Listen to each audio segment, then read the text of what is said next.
Yeah. Okay, it's September 3rd, 2024, and I'm with Mr. John J. Jeckovich, and we're reading his book, Their Mother's Sons. We're going to start over again because I think we had some audio problems and we missed the most. So Mr. Jeckovich was a World War II veteran from Company H, 2nd Battalion, 291st Regiment of the 75th Infantry Division of the U.S. Army during World War II. Mr. Jeckovich, what is your dog tag number? 420965. Okay. And did you want me to, we're starting over basically, did you want me to read some text messages? Yeah, go ahead. And say, okay, Mr. Jeckovich, what was your birth date? 10/17/25. Okay, so you got a birthday right around the corner. Right around the corner. And your father died at a very young age. 43. 43. And your mother, did she ever remarry? No. No, I see. Another question over here is, how many years did you run the laundromat? I run my laundromat 18 years. And what was your decision to start a laundromat?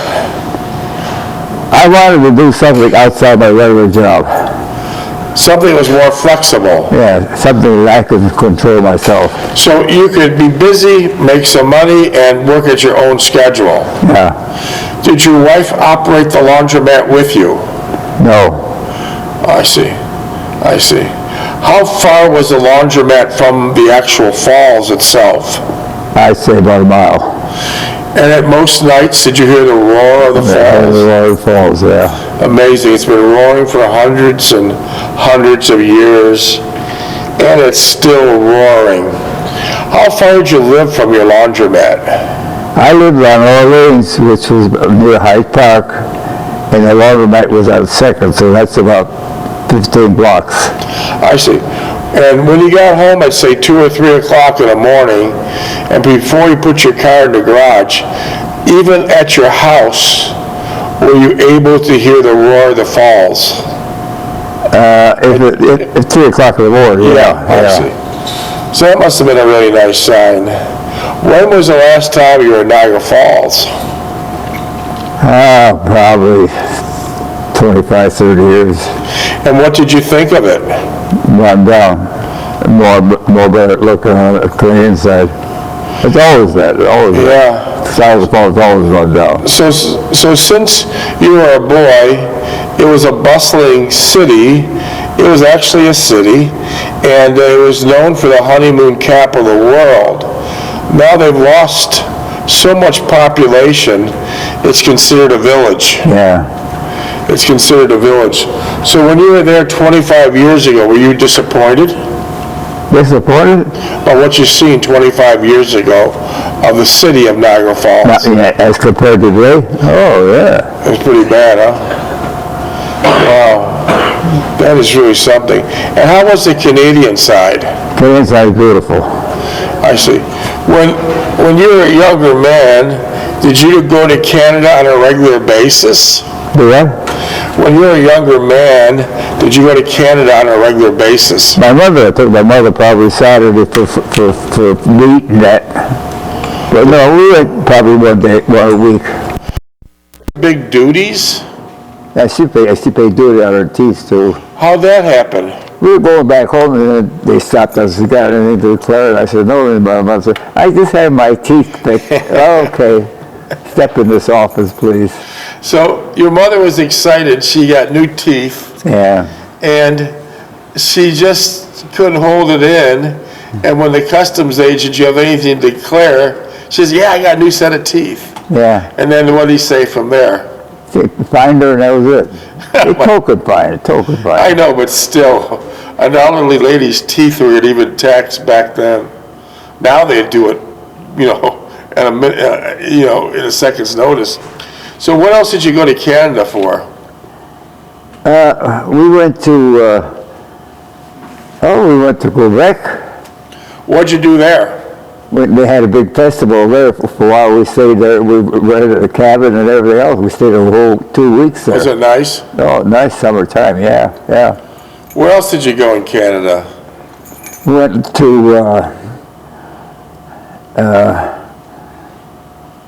well, we went across the river to Niagara Falls, Canada. But we went to Quebec, and what's the other big city that came? Toronto? We went to Toronto. Yeah, we didn't stay in Toronto. Okay. Montreal? My mother shopped in Toronto all day. Montreal? Montreal, never went home. Wasn't it something you mentioned earlier that when you cross that Canadian border, it's like a whole beautiful, it's like a Disney on the Canadian side. Yeah, yeah. It's so beautiful. And then when you cross back to New York, it's like Dismal, pull out the yeah, guns. It's ghetto everywhere. It's still like that. Ghetto everywhere. Why do you think that happened? Well, the people that run in Niagara Falls in New York are criminals. Are criminals. It was mostly the mafia, I don't know. but most of those people that ran the Niagara Falls into the ground, where are they living now? Probably half dead. They're all funeral homes now. Yeah, I know. That's the big thing in the falls. Everyone was in the funeral business. Did you work for Spolino? Plowing. Was he a nice guy? He's a nice guy, yeah. Did he invite you in for spaghetti on many Yeah, and then occasions? because big apron, I come on down, I had some spaghetti. That was 10 o'clock in the morning. Did you work for Magadino? Yeah. Stefano Magadino, the old man? Did you plow for the old man, Stefano? Oh, yeah. How was he, a very nice man? Yeah, we had bad accent though. He did. Yeah. He did. Unbelievable. He was there since the early 1800s. And an interesting fact, when your grandson, David John Jeckovich, was being born on June 5th in, 1974, he's in the hospital being born, and Stefano Magadino is like 1 floor down, and he was dying. Yeah. So it's funny how the life cycle continues. Yeah. The life cycle continues. It's amazing. So how was the food in Niagara Falls, by the way? How's the what? How was the food? Food? Yeah. What, restaurants there? How was the food like you get at the supermarket compared to what you get here in Florida? Well, they're nationally distributed. They go to Florida, they go to New York, they go to Pennsylvania, they go all over. It's a big outfit. Wasn't Niagara Falls and Buffalo famous for the beef on wick on Kimmelwick rolls? The what? Beef on wick sandwich on Kimmelwick rolls. Did you? Oh, yeah, big, yeah. Yeah, That was more Buffalo. More yeah. Buffalo. Yeah. I see. And being that you were raised in a Polish community, what type of foods would your mother make? She makes American. Well, she worked for Kresge's, and she was a cook there. She had to make all kinds of food. Well, what kind of Polish food did she make for you? Stuffed cabbage. How about kishka? Kiska she did, and then she made cheesecake. How about brains? Brains, she made some brains, yeah. Doctored up. Did you like the brains? Yeah, they're doctored up, yeah. Didn't Renee cook you brains in Paris at one time? Yeah. Did your mother also make you tripe? Tripes, she had tripes too, yeah. Didn't Renee also in Paris make you tripe? Yes. When you got married, was your wife Delphine Stulak a good cook? No, terrible cook. I told my mother, Mom, get a hold of Delphine, teach her how to cook. She can't cook. How long did it take your mother to teach your wife to cook? About 2 weeks, and then she's on it all the time. Then she go downstairs and help her cook supper, breakfast, and holidays and all that. So what did it turn out to be your wife's, Well, she picked up cookery fast. what was your best dish? What was the best cook? Yeah, what was the best dish your wife made? She made spaghetti and meatballs. That was a good one. Yeah. So your wife's Delphine Stulak, her mother never taught her to cook. I guess evidently not. Yeah. When you married your wife, did she drive a car? No, You taught her? I taught her on a Volkswagen, And how'd she pick up the shift? grinding the gears. grinding gears. Fake it till you make it. But they say today the best security system that you can have on an automobile in 2024 is a manual shift. Yeah. Because no one knows how the hell to drive them. Yeah. You know, no one has to drive them. Was all your Volkswagens manual? All the Volkswagen, yeah. Was your big plow truck manual? Yes. Was that thing a 4x4? Yes. What kind of motor were you running in it? 8-cylinder. Big one? Were you able to work on it yourself? Well, some of it I could change the spark plugs, I could do the change the oil and that, but I couldn't. There was never big things we did on that car. So basically it ran almost every time you needed Yeah, it. yeah. It was an international. Yeah, that's a hell of a good truck, right up there with white trucks. They're top of the line. They're top of the line. And who taught you to do all this carpentry work you've done? What? You're a very accomplished carpenter. Who taught you this carpentry trade?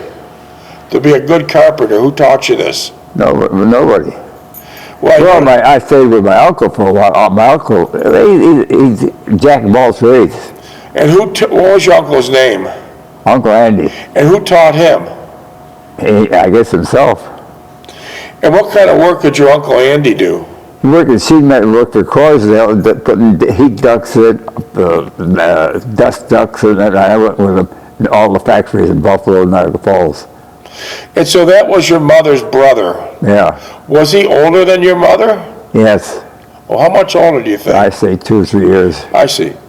And they all came over to United States together? No. How'd that work? They split up.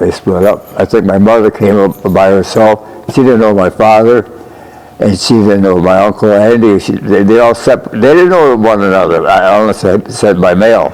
So they met. But they never said, look, we're going to go back to the States together. They never did. So they met each other in the United States. Well, they did know each other over the countries, old country, no. Okay.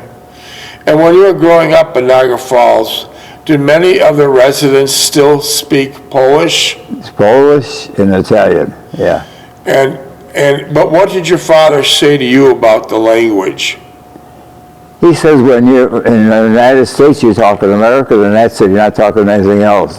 So we never had an accent. Berlinski taught Polish and taught in the house, and he had a terrible accent the rest of his life. So that was great advice your father said. Well, we're in America, we speak English and we act American. Yeah. That was good. And Berlinski, you said, what happened to him? Well, they taught Polak at home, and he picked it up. And so when he went to work, he had a horrible accent. Yeah. Did your mother have an accent? Yeah. How about your brothers or sisters? Did they have any accent? No, they had no accent I had, no. How about Uncle Andy? Did he have an accent? Uncle Andy? Somewhat, yeah. How about your other Uncle Johnny? Yeah, Johnny. Same way, yeah, but they I don't know, they override it for some reason. And how about their wives? Did they have accents? Who?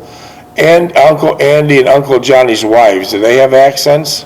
Aunt Sophie did, yeah. They're not a terrible accent, but you know she had a little... Was she from Poland? Huh? Was she from Poland? No, she was come over as a kid. I see. That's interesting. And the creek you played on was called Gill Creek, right? Right. The creek you used to skate on was called Gill Creek. Gill Creek, yeah. And what's with that creek today? Gill Creek. Yeah, what's it look like today? You can't see because there's shrub on both sides. So no one took care of it. They just let the weeds. Well, the bank is banked up to the street. It's got nice grass up from all the bushes. Yeah, it's there, but when you can't see the creek because it's full of bushes now. They cut them down, but they don't keep it up. They don't keep it up. There's probably no money in the budget to care for anything. Well, for Niagara Falls, it's broke. It's broke, yeah, it's bankrupt. In fact, Niagara Falls, maybe 6 or 7 years ago, had a program. They would, if you would rent one of the apartments in Main Street above those stores, remember those stores? They were basically newsstands on Main Street near Ontario Avenue. And all these newsstands were just basically outposts for the mafia to do their gambling out of. Yeah. But anyways, they had about 6 or 7 years ago in nationwide newspapers, if you moved to Niagara Falls and you've come here actively and you get a job, the city would allow you to live in the apartment above the stores for 1 year for free. Yeah. I don't know how that worked out, but they're really, Below your store? yeah, the stores downstairs, and then the city would, They didn't own the store no, downstairs. the city would just let you rent the apartment above the store, and they give you free Well, that was rent. cheaper rent too. If they give you free rent, they give you free rent for a year. They're looking for people to move back, Yeah. but I don't think the plan worked. Yeah. I And don't when the people had the money, if they came here, they could live above a store. Yeah. They lived somewhere else. Yeah, well, that's politicians. What else do you remember about Niagara Falls? Well, I was a kid there. I went ice skating. I went roller skating. I followed the creek, followed the street. I played hockey. I went to all the schools. I went to Niagara Street School. I went to that school in Chota, not in Chota, but what the hell was it? That private school.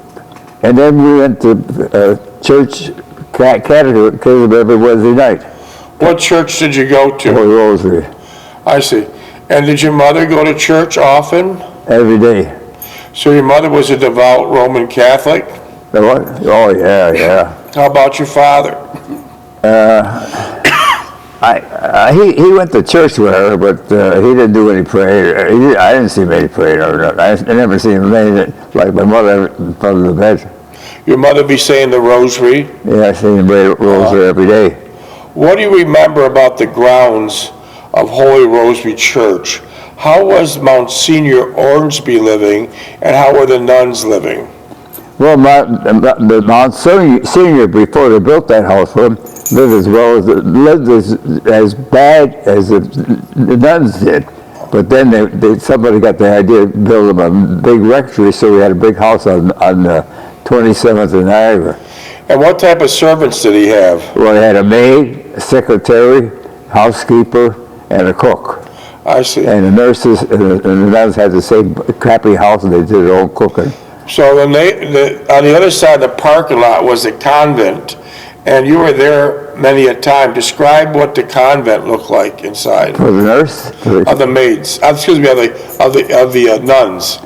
smelled in there. You could smell the basement down there. Everything was drab. Everything was old-fashioned. Furniture was old-fashioned. And how many And they were nuns? very happy. And how many nuns? What'd you say? They were very happy. I believe it. I believe it. And how many nuns were packed into this little house, this little convent? I would say about 6. I see. And Well, they teach school there too. right next door, the Monsignor Ormsby had this beautiful brick, almost a mini mansion. Oh, for Ormsby. Yeah. Yellow brick, yeah. And it seemed like there was a garage between the mini mansion and the convent. And all the time in those garages, there were black Lincolns and black Cadillacs that the owners of funeral homes donated to them. Yeah. Do you remember those? Yeah. Yeah. Very interesting. And I think that went on in many of the churches at the time. I think that went on in many churches of the time. At one time, Niagara Falls, New York, had about 12 Roman Catholic churches and about 6 or 7 Roman Catholic schools.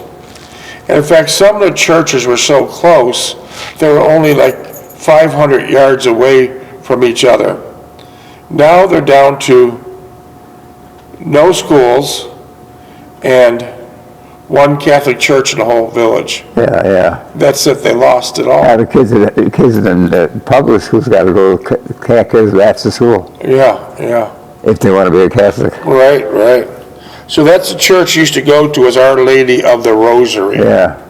Yeah, that's been shut. Well, you had the Polish church on 24th Street. They had St. Stanislaus, which is only 500 yards away, I wonder why your mother never went to the Polish church. I don't know. And that was right up her alley. It was closer, too. Yeah, it was closer. Yeah. It was right across from the Rosniak's drugstore. Yeah. Did you have any Across the experience? street, you're there. Did you have any experience with that drugstore, Rosniak's? Well, sometimes we got prescriptions, sometimes we got cough medicine, and sometimes we got something. They sell a variety of stuff in there, too. How about one time when you're delivering on your street, what happened? I had my international parked in front of my street, and he's coming down the street, and one of his prescriptions fell on the floor in his truck, in his truck. He bent down and he lost control. He ran underneath. Oh, brother. Oh, brother. Took the whole side off on my side. I was Oh, parked. brother. Oh, brother. Wasn't there a Polish meat market close to Rosniak's also? Yeah. With sawdust on the floors? Yeah. Now, if you would walk from your house on Orleans Avenue to Our Lady of Rosary Church, coming down Niagara Street, wouldn't you pass many mom and pop bars? Oh, yeah. It was like- No, you pack when you get out of the house. If you went down the back, go out the back of the house, and walk down that 30th Street along the creek near that bus stop, you would find that. You would find that. But if you walked the other side, on the regular side, on the residential side, you wouldn't see it. I see. But on Niagara Street, there's a lot of mom and pop bars. Yeah, on both sides. Yeah, but I think they're probably still there today. Hank and Lorraine go there all the time. Yeah. And how about your brother? They didn't go there. He went the one on Cornies on 24th Street. That bar there. On Pine Avenue? No, on Niagara Street. What was the name of it? Picorni's. Picorni's was the gas station and there was a bar next to it. I'll be damned. Didn't you at one time live next to a bar? On 13th Street, yeah. Tell us about that. Well, when we moved from another shitty apartment in Niagara Falls, we moved there.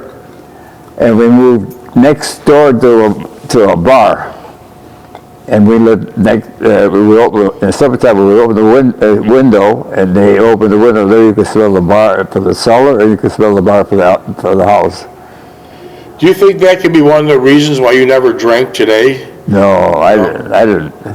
Well, we didn't stay there. We probably stayed there 6 months and got the hell out of it because my mother, they probably better, well, they got more than that. They bought that You house. bought it, yeah. $36,000. Yeah. So you moved around a lot, and every time you moved, your father found a better place, right? Go on? You moved around a lot, and every time you moved, your father found a better place. So he kept on stepping up. Step it up, yeah. And then he finally got a house of his own. And then we moved on Orleans Avenue, then we moved on almost to the hotel. And then your mother lived there from a young lady, a young mother, all the way to about 89 years old. Yeah. So that was nice. When you first moved to 3063 Orleans Avenue, what was the neighborhood like then? Name of what? When you first moved to 3063 Orleans Avenue, what was the neighborhood like then? There was probably 3 or 4 houses that you could look out my window or out the porch, and you could see clearly to the stadium at Hyde Park. You're kidding. So there's It was no... all open field. Across the street was all open field. There's nothing there. I wonder why there was no houses there for the longest time. No, they were building. Orleans was sparse. Yeah. Our house was never close to anyone for a long time. That's Then you amazing. start boxing them in. So you could have bought the lots next door to you for next to nothing, right? Yeah. Do you regret you never did? At the store? No, the lots next to your house. Yeah, that one next to that 20. Yeah. I got it for $2,400 and never bought it. Yeah. And then another guy That moved stupid Polinsky put the house there, right next to your house. 3 feet away from me. Yeah. Oh, yeah. So if you would have bought that lot for $2,400, Yeah. you would have had a little bit of wiggle room. Yeah. He put a big lawn in the front and blocked everything in me. Wrapped everything in me. And then every one of those lots right now are totally full and occupied with houses. Yeah. And some of them run down. Run down? Yeah. Orleans Avenue was 34 years ago. Right. Then you had property owners there, now you got renters, now you got people just buying them, just don't even buy them, they just move in there for rent. What were some of the streets next to Orleans Avenue called? Let's see. The one on the left,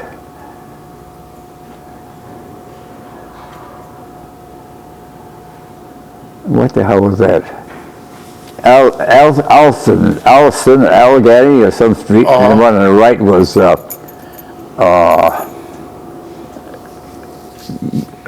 something hooked with the fire hall there. Okay. Did most of the streets next to Orleans Avenue, most of the guys worked at one of the factories? One of the factories, yeah. And did most of them walk to work like you? No, they had little cars. They drove them. So, but you never drove to work? No. Even during the biggest snowstorm? No. I had the truck. I was picking people up for shift changes and everything else. Oh, tell us what happened there. Well, they asked me if you got a four-wheel drive, can you pick these people up to bring them to work? And then he'd take the people that are there, take them home. I said, yeah. Did you ever turn on the radio in that truck? Oh, yeah. You did?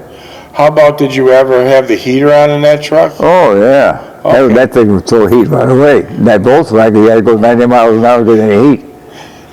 Oh, yeah, I remember now. That was air-cooled. Yeah, air-cooled. Minutes, please? So it was air-cooled. Did most of the vehicles you had, you kept them up pretty nice right where you're at, right? Yeah. Yeah. Did you wash them there and wax them there? And you Well, Saturday they would wash them up, polish them up and that, yeah. made them look really nice. Yeah. Which one of the vehicles that your wife likes the best? She liked that Oldsmobile, and then she drove the bigger car too. She drove that station wagon. Yeah, that station wagon was before its time. It was a 1964 International Travelall. It's a big monster of an SUV, and back then, just like they didn't have jogging people back then except you, that SUV was custom built. Not many of them were sold, and there was called an International Travelall. Yeah. And I think all the neighbors referred to you as, it was green in color, here comes the green monster. Green Hornet. Yeah. The Green Hornet, yeah. And you definitely liked that truck. She could drive that really nice. Yeah. Didn't that have a power rear window? No. At the tailgate? Crank. The tailgate. Wasn't the tailgate a power rear window? No. No? Did you have the same size engine in the International Travelall as you did in your white 4x4 pickup truck? That pickup truck? Did it have the same engine like? No. One was more powerful than the other. Wasn't the Travelall automatic? Was it automatic? Automatic? Yeah. No, she shifted. So there's everything you had was manual? She shocked the gears all the time. Manual, minutes? 120. So No, it everything- wasn't automatic because she lifted out the gear shift. She had to push the clutch in and everything. I remember you telling me there was something very unique on the rims of your 4x4 white truck. What was so unique about them rims? When you change them out, when to regular drive to four-wheel drive, I had to go out and turn the keys on each wheel to get it back in position to make the four-wheel drive. Oh, you had to physically get out. Yeah. What did you also say about the rims, about changing the tires? We didn't know that when J.K. and I were changing tires for winter time. That's a split rim. What does that mean? And when you release the tension on the tire, you release the tension on the rims, and the rim will pop out. Oh, wow. And then we heard of people getting the thing hit in the head with a rim. Yeah. We didn't know that. We changed every tire like that. We go back and forth to put quarters to change, put the area rim, put the other one in, and we never knew that the damn thing would swing out. So that was a very dangerous rim. Yeah, it was. Wow. It was a split rim. So you had to proceed with caution when you changed the tire. Well, you had to seat the rim before it was inflated, so it's a rim.